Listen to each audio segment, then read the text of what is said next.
More than a week after the big storm that dumped feet of snow in the Sierra, PG&E says its crews are making some progress in getting the electricity back on for everyone, but there's still a lot of work to do. Thousands of people in the mountains and the foothills are continuing to deal with the cold and dark conditions. It's now been 10 days without electricity, and some communities are relying on generators to keep warm. KCRA 3's Brittany Hope is live in Grass Valley. And Brittany, I know you spent the night driving around the area. What are the conditions out there now? Right, so as you can see behind me, we're in the heart right now of town in Grass Valley, and the lights are on for most of the businesses here. But driving through different neighborhoods, especially in remote areas, yeah, they're in the dark tonight. And some people now tell us it's becoming too expensive to run their generators. This car in Nevada County snowed in and crushed by this massive fallen tree. We stopped while driving through Grass Valley to get up close to the damage. Down the road,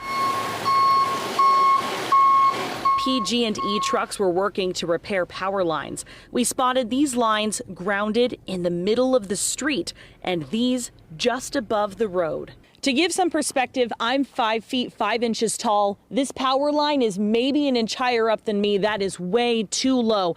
Down the distance, it's really dark right now, but with our eyes, we can see its power pole toppled over. Fallen power lines and trees have left some living in more remote parts of Grass Valley without power for 11 days. Mountain living.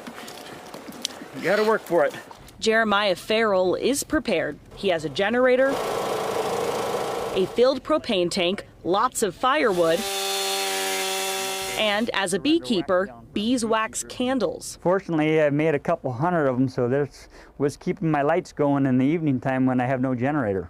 At risk of having no generator because of the cost. I just wasn't anticipating, a $2,000 bill for gasoline to run the generator for 24 or 25 days. He told KCRA PG&E estimated his power will not be back on until January 18th at the earliest.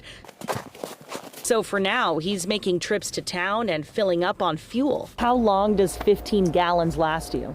2 to 3 days, depends on how I conserve. That's a few $100 a week to keep his home warm for his family. It's a choice between survival and finances. The thing is that the impacts of down the road, borrowing from Peter to pay Paul, and am I not putting tires on the truck next month when I need them, or am I not registering the car next month when it's due? He says he just wants more help from PG&E and the county. He feels left in the dark.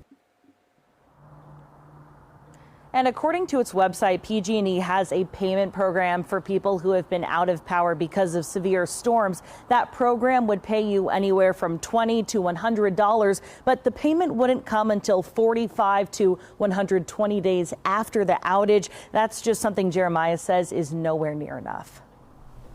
Brittany, today PG&E said it's delivering portable generators to the customers who still don't have power. What about the status of that program? Can you tell us more about how that works? Right, so PG&E is actually figuring out more details on that right now, but here's what we know. They have at least 100 generators that will arrive by the end of the week, and they're hoping for 300 overall. They say they're going to give those generators to local governments so that PG&E crews themselves can just focus on restoring power. That's their #1 goal. In terms of how those local governments would choose who gets the generators, if you pick them up, if they get dropped off, all of those details are still getting worked out. A spokesperson tells us they should have more info tomorrow.